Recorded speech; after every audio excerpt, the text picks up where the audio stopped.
Sabarmati Ashram, and en route we did see that the distinguished guests were greeted by tens of thousands of people and artists showcasing art from different states and union territories. The beautiful Sabarmati river, and on the banks of it, Sabarmati Ashram, and this is the place which is called Hriday Kunj, where Gandhiji lived for nearly 13 years. Honorable Prime Minister Narendra Modi being welcomed at Sabarmati Ashram.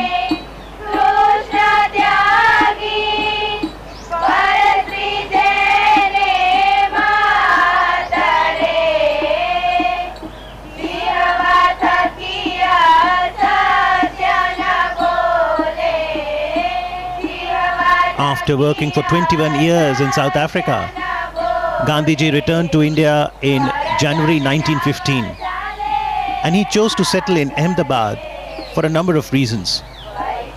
He could serve the country better through his mother tongue Gujarati. Ahmedabad, as an old center of hand weaving, would serve well to promote the spinning wheel or the charkha, and as a prime city of Gujarat, Ahmedabad would be a good source of financial support too. Gandhiji never visited America, but he had a deep connect with people. Martin Luther King was inspired by Gandhiji's philosophy of truth and non-violence as powerful tools during the civil rights movement in America.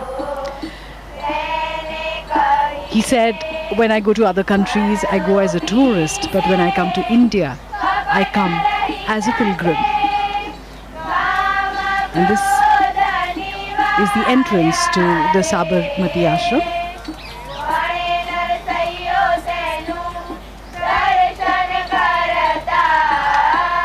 It has been preserved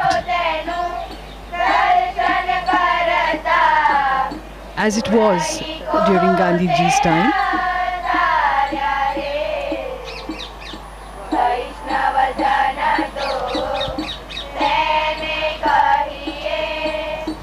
Prime Minister Shri Narendra Modi ji will receive President Donald Trump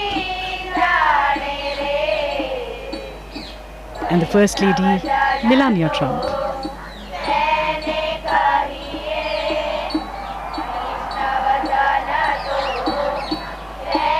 A traditional welcome with a khadi angavastra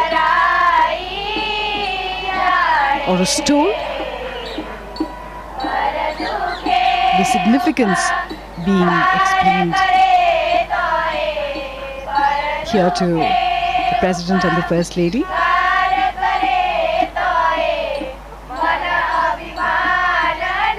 And this is Hriday Kunj. This is where Mahatma Gandhi stayed during his 13 odd years here at Sabarmati. His presence is still palpable here. There is a deep sense of peace that permeates the air. His words still vibrate in the stillness here. The President will experience the essence of spiritual India as he enters this hallowed space.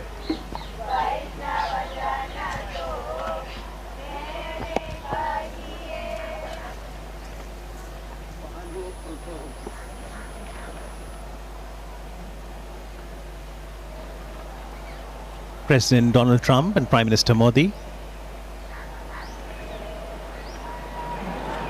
garlanding the photo of Mahatma Gandhiji there, and we do see a prayer written downstairs. The prayer was written by Mahatma Gandhi in English, and it was titled Lord of Humility,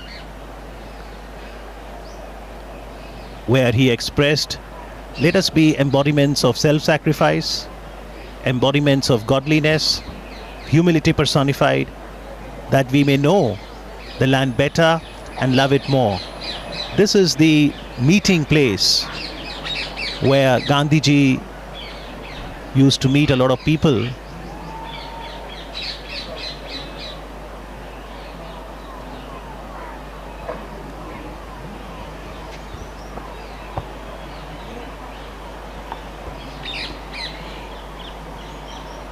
Interestingly, although Gandhiji lived here for 13 years, he didn't have a room to himself. He spent most of his time in this veranda, spinning the charkha, or the spinning wheel, as we can see in the visuals. And that little room on the left was his study, where he wrote letters every day to people all across India who were connected with the freedom movement, and people from all across the world who wrote to him. This is also where he met the leaders of the freedom movement and international guests. This is where various decisions regarding India's freedom struggle were taken.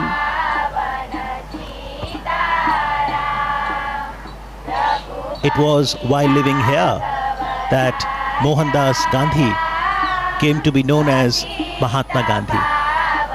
And this is the symbol of self-reliance, the spinning wheel, charkha. The charkha was Gandhiji's great tool for empowerment and dignity of labor. President Trump and the First Lady giving it a try. It also has great spiritual significance. Gandhiji used to say 1 hour spent in spinning would be equivalent to an hour in self-development for the spinner. It's very meditative when you spin the charkha.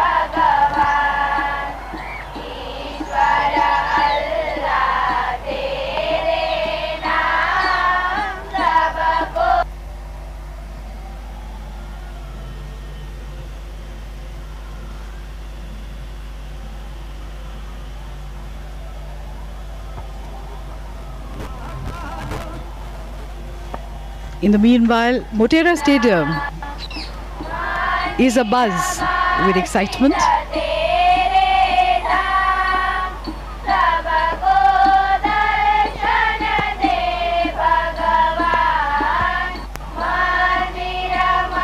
Lata Ben explaining how the yarn is spun.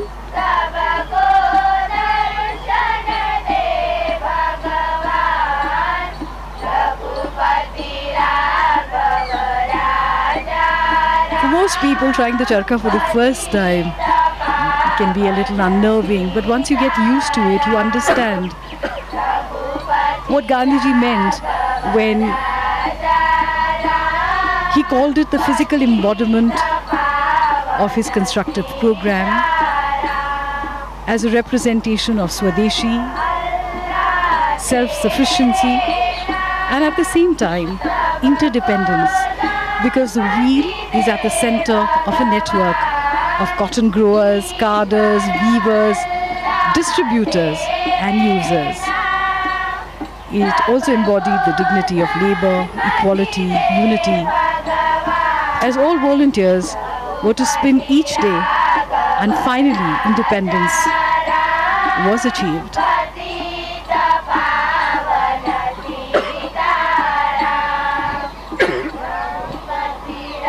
In fact, it has been called the livery of our freedom. That is what Khadi signifies for us.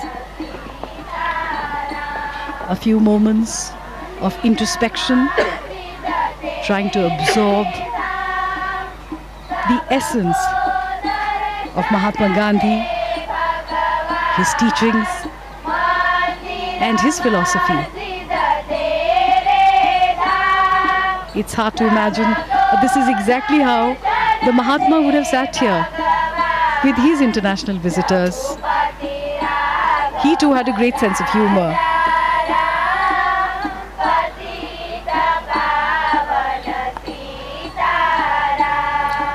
Interestingly, Gandhiji could write from both his hands, and sitting here in the veranda, he would meet a lot of world leaders and other guests, as we now see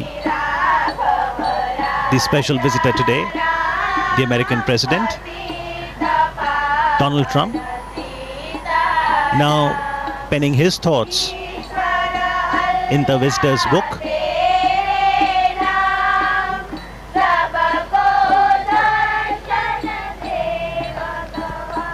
Foremost in the movements launched by Gandhiji from this very place, the Sabarmati Ashram, was the 385-kilometer salt march from Sabarmati Ashram to Dandi on the south Gujarat coast.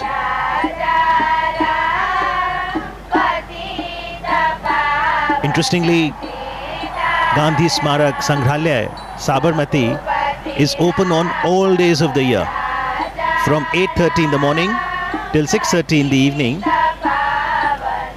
Daily about 2,000 to 3,000 footfalls, and on a holiday, Sunday, weekend, that increases to about 5,000 footfalls.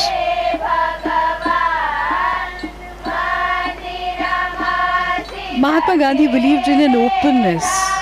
He used to say, I do not want my house to be walled on all sides and my windows to be stuffed.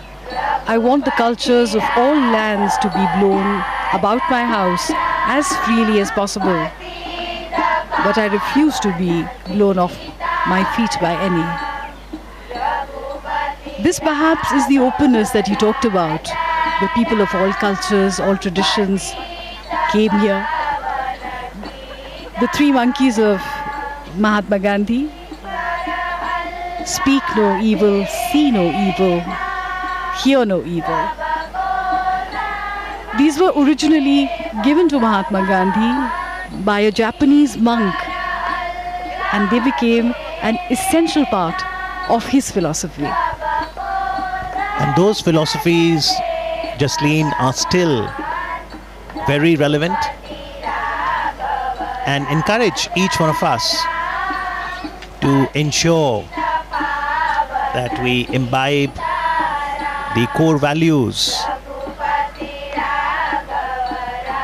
of humanity, truth, non-violence, love, compassion, service, sacrifice, forbearance, and equality. The Sangrahalaya, the museum, consists of a gallery that is titled My Life is My Message. And it consists of paintings, photo enlargements of some of the vivid events of Gandhiji's life, his quotations, letters, other relics. There's a library too. And Prime Minister Narendra Modi encourages one and all, especially the youth, to understand Gandhiji, his philosophy, connect with history. There's the archives that ensures collection, preservation, and display of Gandhiji's writings, photography, voice records, films, personal belongings. As we now see President Donald Trump interacting with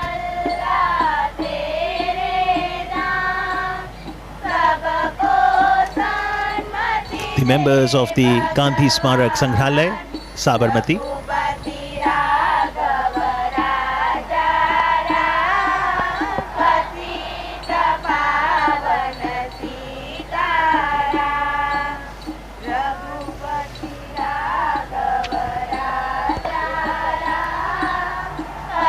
So these were few moments of reflection, of going inwards before moving onwards towards the next leg.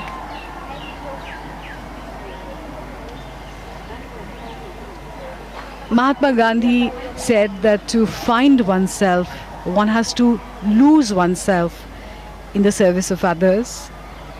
And this is a pilgrimage where one can find this philosophy and through it find oneself.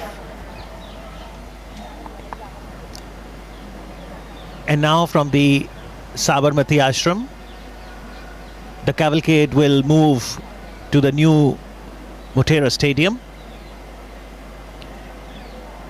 And for today, perhaps Motera is all set to transform into the loudest stadium in the world. That is quite true.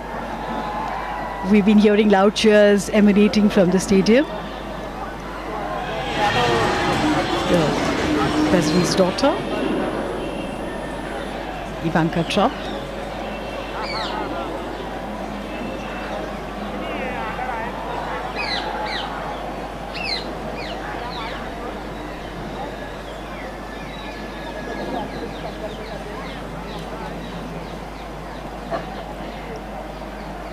Gandhiji believed in the concept of living in a commune with just the bare necessities, because he said that nature gives you enough for your needs, though not enough for your greed.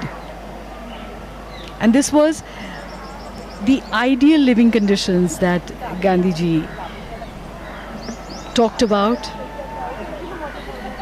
The residents here would work for 8 hours a day, and in the morning and evening spend time in meditation and prayer, and prayers from all faiths were recited here.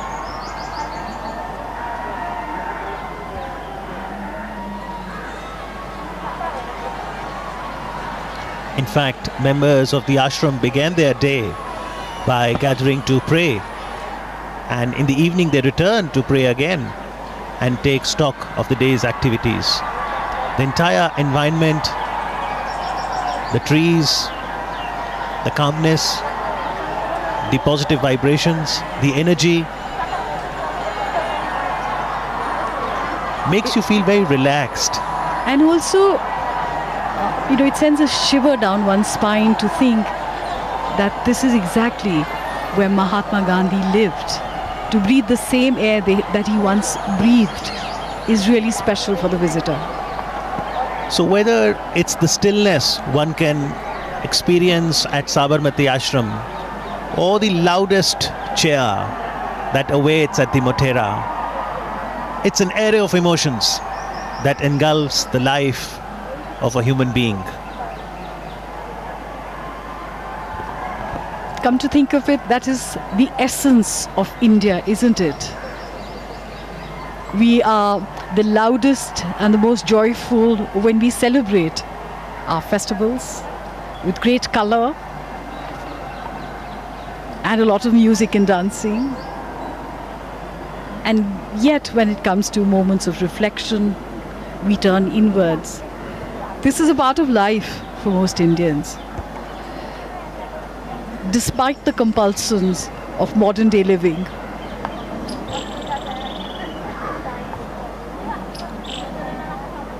The three monkeys.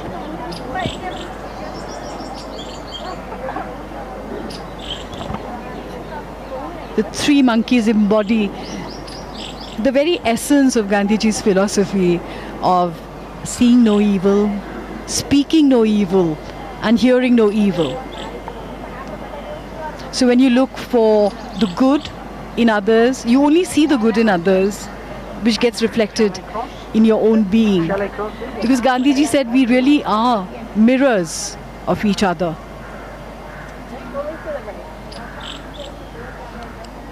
Mahatma Gandhi also said that an eye for an eye would eventually turn the world blind. So he talked about compassion, forgiveness, friendship, and understanding with each other.